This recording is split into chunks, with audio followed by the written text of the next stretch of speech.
Hey, I'm here at Golden Apple with the wonderful team behind the awesomeness that is Freakshow, which pretty much sold out today. There was what, 4 copies left, if that?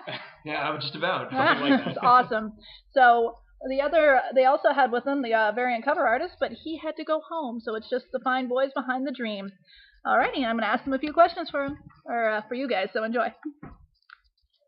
As I said, be natural, because I'm not changing anything. I want this to be real. On it, sweet. Should we be talking there? Should we be talking here? You can look at the camera. Okay, sweet. They're going to look at you guys. Hi, Internet. Alright, so the first question I have is, why Freakshow? What does Freakshow mean to each of you personally? For me, it's probably just that, I grew up loving comics, but more than anything, really, I just grew up loving the monster characters. I always found that character in the book, like the Beast, the Thing, the one that had that really big burden of sort of what they look like and having to grapple with it. And I kind of wanted to play with that. I wanted to play with that sense of sort of overcoming that concern about, am I a monster? And to me, this was a great way for us to kind of tackle that question in a way that was hopefully fresh and also play with some genres that I love, post-apocalypse, and I think hopefully this was a good way to sort of deal with that theme in an exciting way that I haven't seen before. Freakshow to me is kind of twofold. On the one side, it's a book that is it's traditionally a superhero book. It has all of the sort of bells and whistles of a traditional superhero book. It has the scientific origin. It has the characters with powers that they're learning to understand. It has that grapple between having power and having responsibility. But the reason it's called Freakshow, and the reason that we really got into it, is that unlike most of those books, our characters really they don't look at themselves like heroes. They don't even look at themselves like mutants or people with powers. They look at themselves as monsters and as freaks. And that's specifically a negative comment. You're a freak show. That is the thing that, as David said, they're having to overcome. So our book is, I think, exciting to me just as a reader, because it's taking those familiar kind of superhero tropes and putting them in the space that I think most people who are reading superhero books into a space that they can really relate to, which is not being maybe the person that they wish they could be, or being as cool or as slick or as perfect as they wish they could be. I just did it because that's what the title was. All right, then. That is a simple enough answer. Joe. Okay, so what did you contribute, and what was the journey like for you?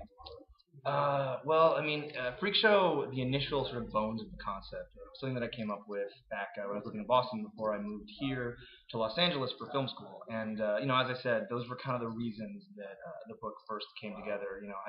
I was such a comic book fan and such a comic book reader, and, I kind of wanted to, play in my own sandbox. I kind of wanted to see, it's all right, with these themes and these ideas, what characters could I potentially contribute? What story could I help tell? And, I came up with sort of, like I said, the bones of it.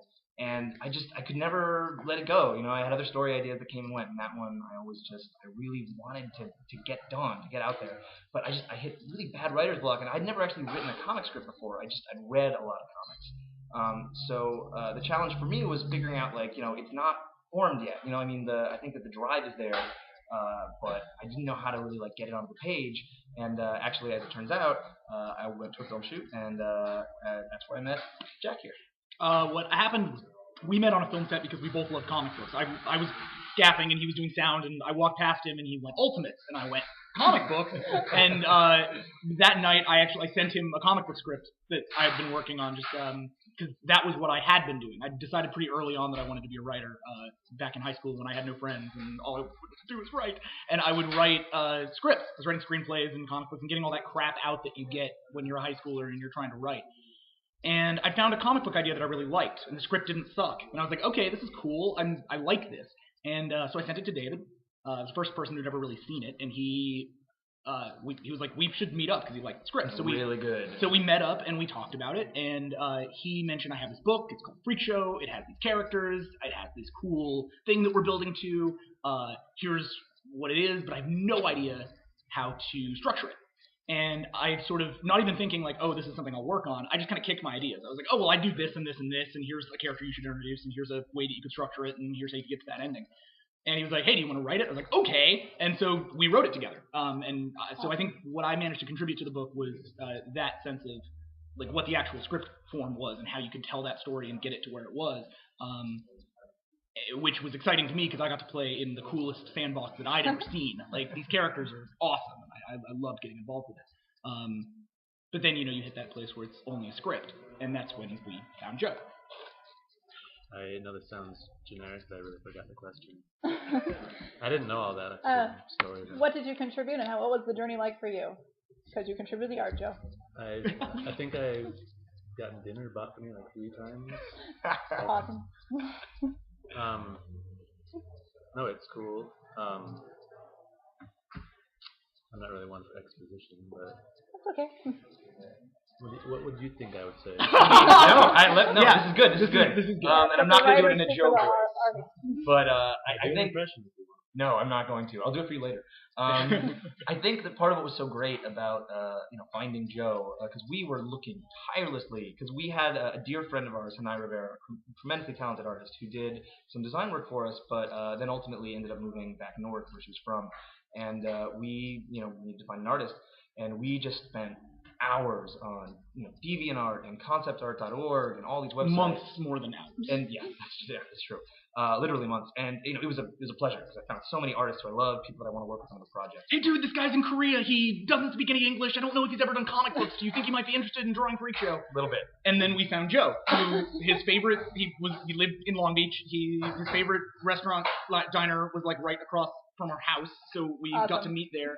We sat down, and one of the first things he did once we had talked about the story was he threw a change at us. He was like, "What if this thing were different?" And I'm not going to say what it is because it's a spoiler. But it was Issue 2. Yeah. But it was like, what if this thing were different? And Dave and I both looked at each other. We were like, it solved such a huge issue that we've been going through actually. And we were like, yes, that is correct. So the first thing I think Joe introduced was story. And before he ever did the art. Yeah, absolutely. And just a little bit beyond that, like, the tone of the book is so important to us. We spent a lot of time thinking about tone and worrying about tone because that sort of sense of just sort of like that depression when you enter the book is so key. And Joe's art style, the figures, absolutely. I think that's sort of like that gray Your color character's palette. got a torture to him, man. Exactly. And it's like, and that's why I think it's just like, that's why people have been able to sort of access the world in the book so quickly, because just like you open up page 1 and then you turn the page and you are introduced to the world of Freakshow, and the way that you presented it, it's everything we'd hoped it would be on the page and more. And I think that that's only I could go on, but that's certainly I think something that Joe contributed. Very cool. Good job, Joe. Nicely said. Okay, so how has Freakshow differed from previous works? Anything you've worked on personally? Was this a very different experience for you guys? I think there's 2 answers to this, which is that professionally, David and I have also done The Penguins of Madagascar for Ape Entertainment and DreamWorks, which is about as far away from Freakshow as you can get, with one exception, because it's a kid's book and it's based on a property and we don't own it and we're writing characters that are voices we didn't create. That said, it's a team of characters, each of which has a point, each of which has a place in the story, and each of which has to be referenced. Each book has a silent character that has mystery to it and has edge to it that we have to deal with. Each book has a strong leader and a young character who is dealing with themselves in an innocent way. This was a 2 a.m. conversation that we had. It's actually really weird. These books have a lot. Pretty basic story structure taken to the next level. Exactly, and these books have a lot of overlap. So in that way, I think while they may seem really different on the surface, the things that you learn in Freakshow as a writer, you can apply to The Penguins of Madagascar. Excellent. And on the other side, it's, we'd never done a creator-owned superhero comic. This is a new test run for us. We learn something new every day. We learn something new every time we work with Joe. We learn something new every time we work with a pin-up artist. Every time we put out a book, every time we talk to a publisher, every time we talk to a retailer, and he's mostly talked to many of them. And if you're watching this, thank you guys for ordering the book. You guys rock. Every single person that I talked to was so supportive, and we really can't thank you enough. Every piece of that puzzle has been a lesson for us. We've learned everything. We put the whole thing together. I did the cover on Photoshop after Joe sent us all the art. We built all of this, and that's all in lessons. Anything, Joe? It's convenient. There's a lot of smoke in the story because that's something that's really easy to make in Photoshop. That's cool. I learned something new. Okay. Freakshow 2 featuring much more smoke. 20%. Yeah. He keeps pitching us this all smoke issue. It's like, Joe, I just don't think that's really gonna work.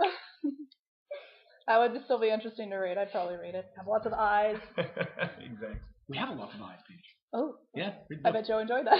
Page 18, lots of eyes. You knew it's page 18? Yeah. I thought it was 23. Oh. Uh-oh. Read All right, 18 talk through back. 23. You Read two them all. talk back. Yeah.